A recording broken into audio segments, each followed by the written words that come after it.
Vandaag ben jij de baby en ik de sugar daddy. Je weet toch nog zero betaalde bil. Jij krijgt alles wat je wil. Schat, let maar niet op de prijs. Die bon is van mij. Zet die moed in het ijs. Die bon is van mij. Je zegt me schat, geef eventjes je pas. Dan haal ik nog een rondje. Hi, everybody. Welcome to Hanging with Anya, Season 1, Episode 4. Here we have questions and answers on this little piece of paper that's next to our video camera here. Here's the question. When did you first realize life wasn't what it seemed? I pretty much realized it when I knew that when I was a kid, I always knew that my paranormal life actually started when I was in high school. So, and I actually, when I was in high school, when I was about to go to bed at 10 o'clock at night, because it's a school night, and actually it was about midnight, but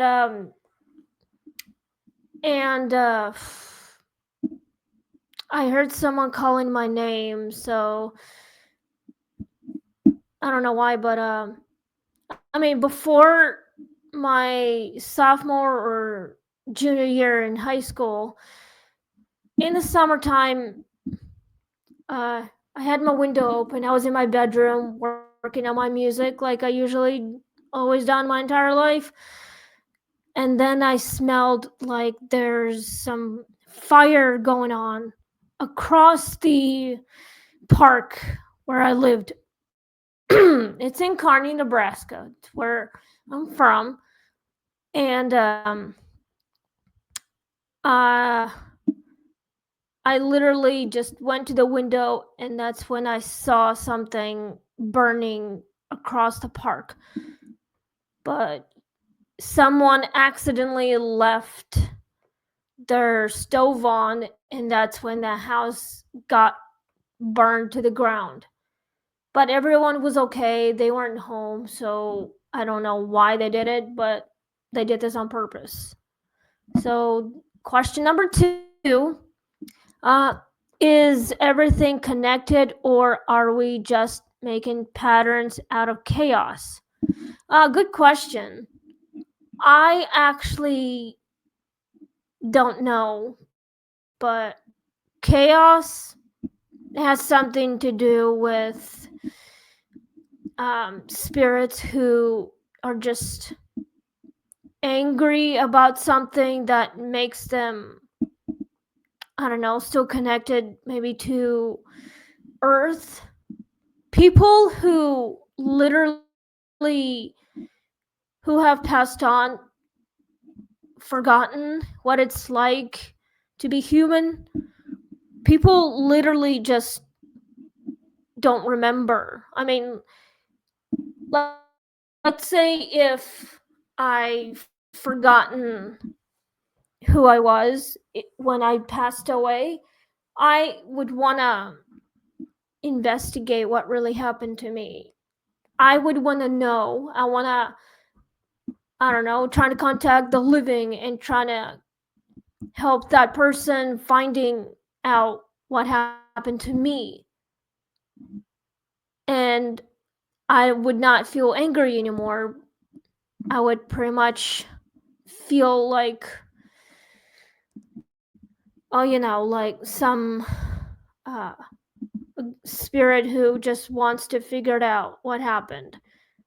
Technically, I actually almost passed away when I had my diabetic attack on January 10th of 2010. I literally started feeling like something was wrong. So anyway, so things happen in our lives. We don't see it, but we can feel it. It just happens all around us. It's been going on for centuries. But spirits are just trying to tell us how they died and what keeps them on earth. I'm still trying to figure it out. So, here's question number 3. Question number 3 is, why do some people feel things more deeply than others? Well, people who feel things more than others is because it's a part of them. I feel that I am different. I'm actually okay to feel different. I have the abilities. I've always had the abilities. I just didn't know it. I didn't realize it yet. But right now, I can feel everything. I can feel the temperature. I can feel anything. And deeply, I feel happy. I feel sad. I feel pissed off. But right now, I'm okay. I feel pretty good. So here's another question. Do our past lives influence who we are today? Yes. I remember my past life. Before who I am today, I was somebody else 10,000 years in the past. I had blonde hair, a bit longer. I was royal. I remember living in London, speaking British. I remember living in a castle. My parents were king and queen. I had a brother. And well, I was probably a little girl back then, 1,000 years back. But I still remember, well, when I passed away 10,000 years back, when I was somebody else, I pretty much felt like I need find something to help me figure out who I am or who I was in the past.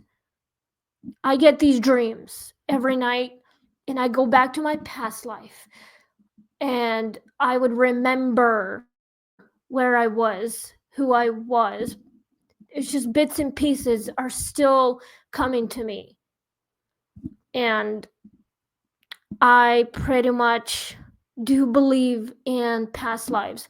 The influence me today is to connect with my old past life. And I feel grateful for that.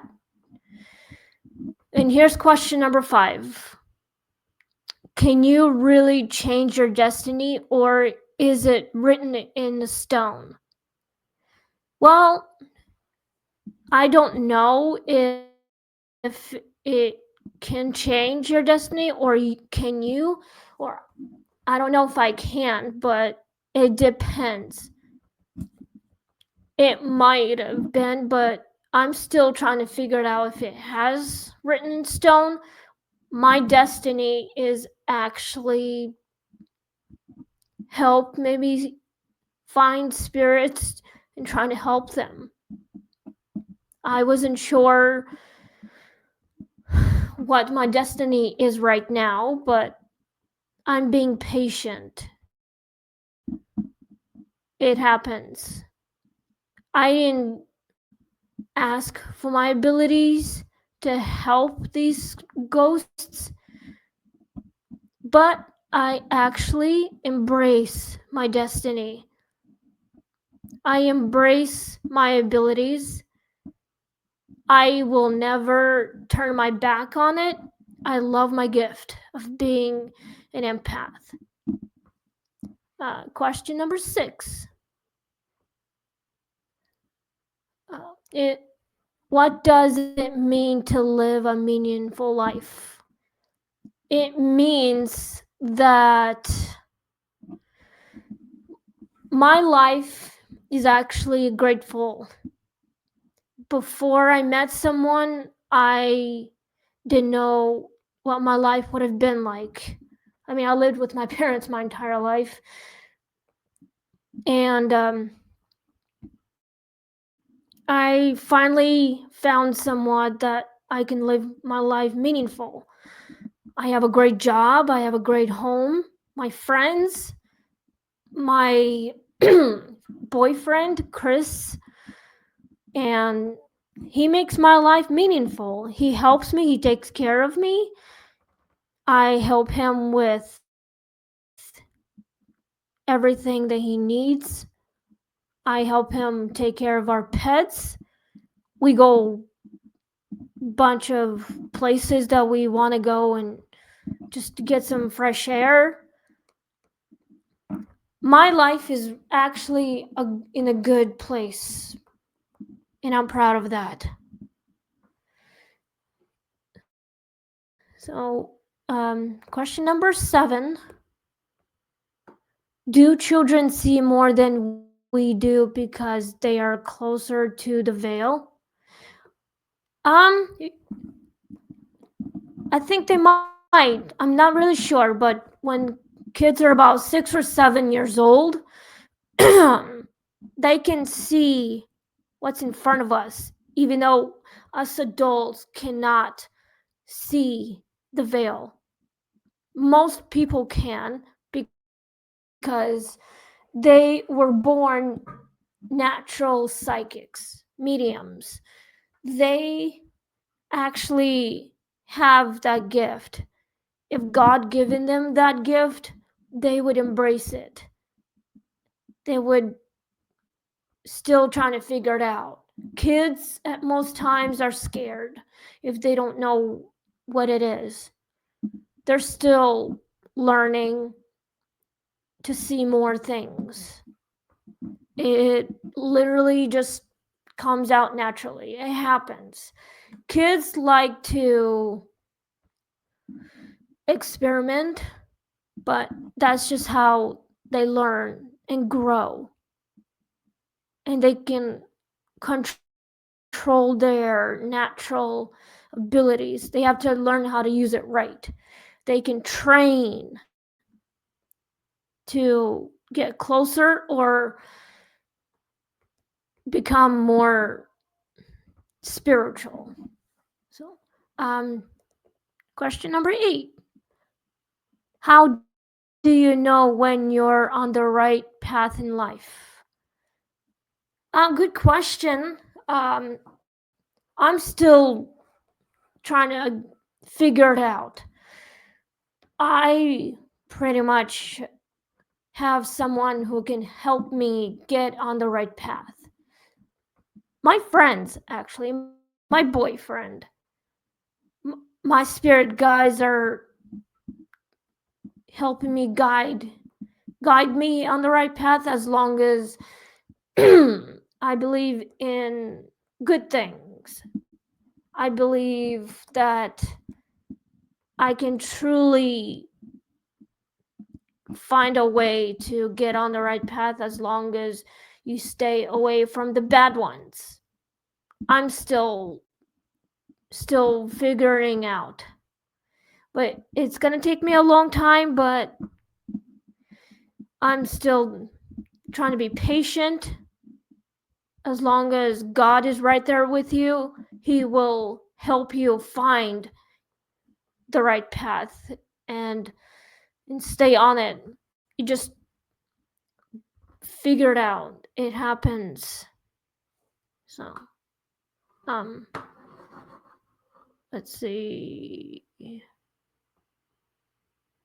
All right. Are some people more sensitive to energy for a reason, or it is a gift and a curse? That's a good question. Most people can be sensitive. I'm sensitive. And I have a good energy. Sometimes there's a bad energy, which means there is something evil that can control your emotions. It's the emotion that you have. I don't feel like there's a curse. I think it's a gift. There is a reason God gave you this gift so you can actually embrace it. My gift actually helps me figure out who I am still today. I am still trying to find out who I am, even as an empath. All I want is to figure it out where I want to be, who I want to be, a regular person or a person who wants to help the spirits find their way home, and we can all move on. Have a great life, and when we get a great life, we can still live it and we can still figure it out what we want to do. Um, is intuition just subconscious thinking or something spiritual? Actually, that's a great question, everyone. My subconscious actually helps me figure it out what my spiritual is.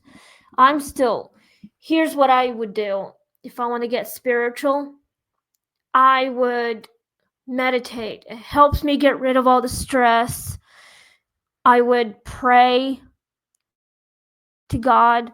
I would call on my spirit guides, and they would help me get my subconscious to get rid of all the bad stuff, bad energies, the stress.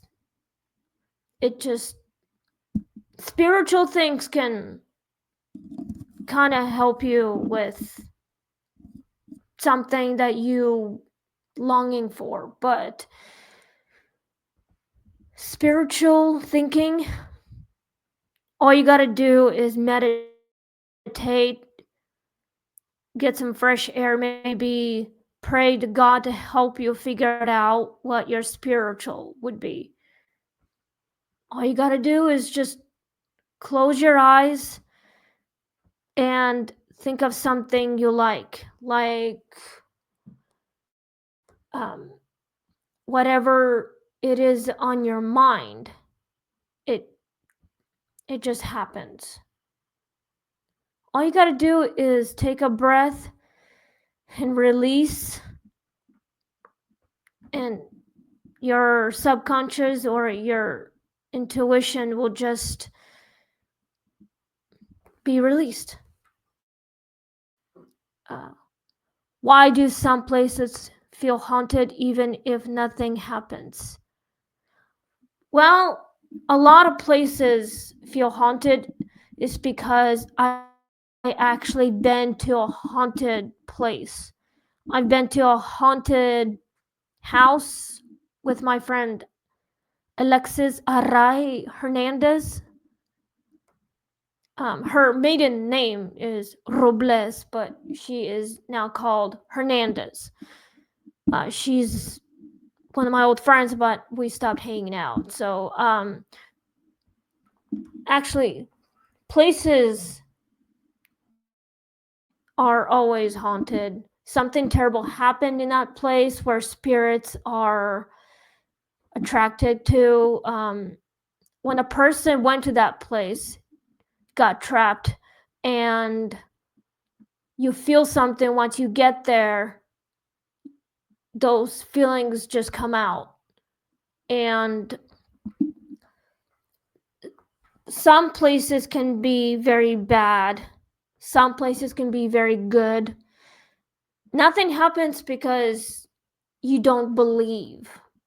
If you believe, some things can happen, or some cannot happen, but you're skeptical, but you're just trying to figure out what it is. I have these feelings about these haunted places because I actually had experience. Whenever I want to go somewhere, if I get closer to these places, I have a feeling we are being watched. And my hometown, for instance, Kearney, Nebraska, we have cemeteries. And I don't usually go there, but if I want to go to a haunted cemetery, I would want to know what happened into that place, what made it so haunted. It's because of the people who passed away in that place, like the Battle of Gettysburg in somewhere in Connecticut, maybe, or wherever it happened. Some places are haunted in San Francisco, like the penitentiary, um, Alcatraz. It's haunted, really haunted. I have a friend who actually went to Alcatraz years ago, and once she went down there, and she had a lot of experiences. She felt a spirit taunting her, or actually um, touched her on the shoulder, but she wasn't that scared. But it just happens a lot. Everything happens for a reason. But yeah. Okay. What role do dreams play in guiding us or warning us? Good question, everyone. Um, if that's what you're all asking about, my dreams just tells me that something is coming. I had a stepfather named Alex. He warned me that something terrible could come for us. It's a warning, which means your ancestors can tell us either something good happens, that they're okay, or something evil's coming for us. They're just trying to protect us. My dreams are my dreams. Sometimes, well, see, they guide us for a good path, or they are trying to tell us what happened to them, to people. They can communicate with us through our dreams. Like my ancestors. My biological dad, he told me that spirits come to us in our dreams to tell us something's coming and we have to watch out. It just happens for no reason, but it's true. My dad always tells me that. Well, whenever I talk to him, it spirits always try to tell us. That's how they communicate with us. I haven't communicated with spirits in a while, but hopefully soon I will go to haunted guiding places like, I don't know, Nashville, Georgia, Savannah, like somewhere where things are always paranormal. And hopefully I can get the evidence. But yeah.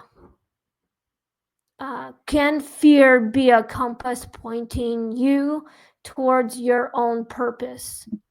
Yes. They can protect us. It's the only way we can survive it, of, paranormal. Uh, my purpose here on Earth is to figure out what to do with my gift.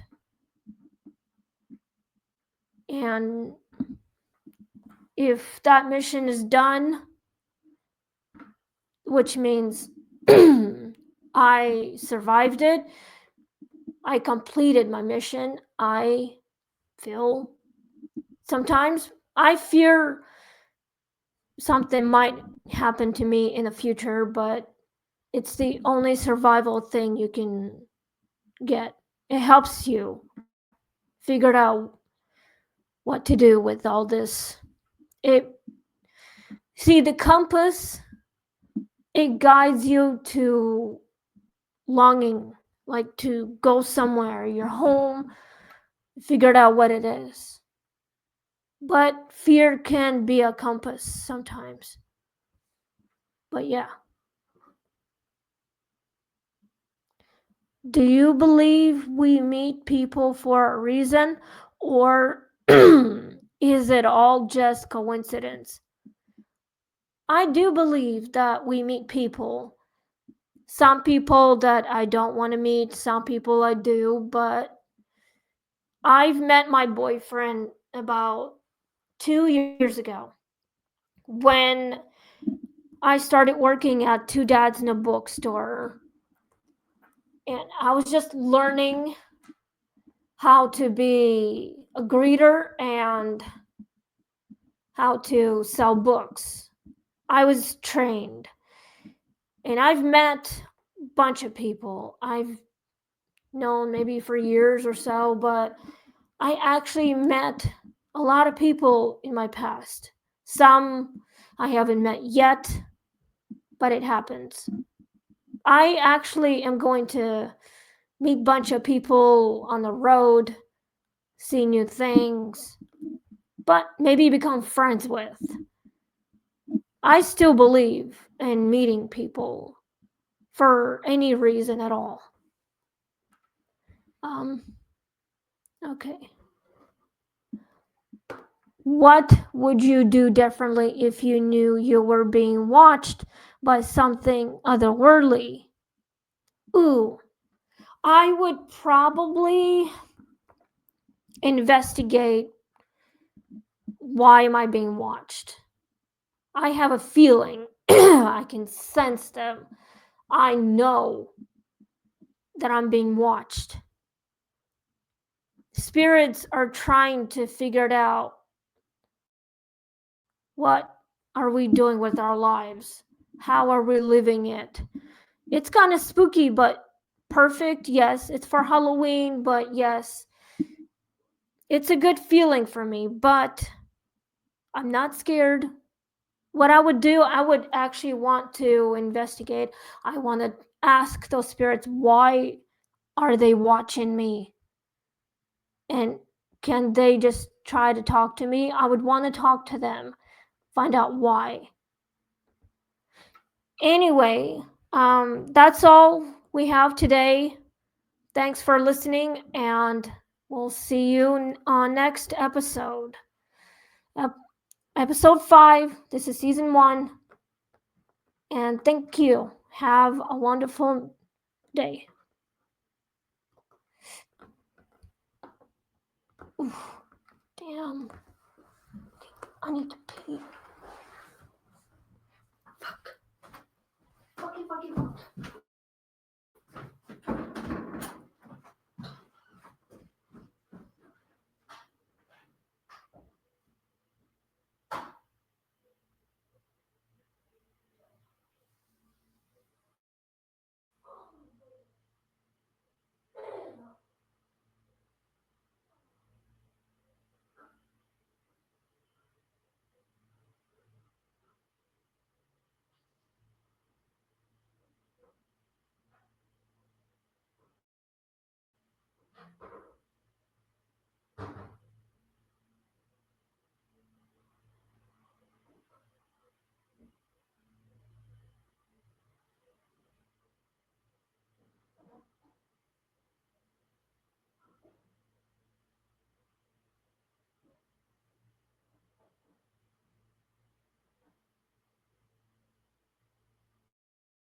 krijgt alles wat je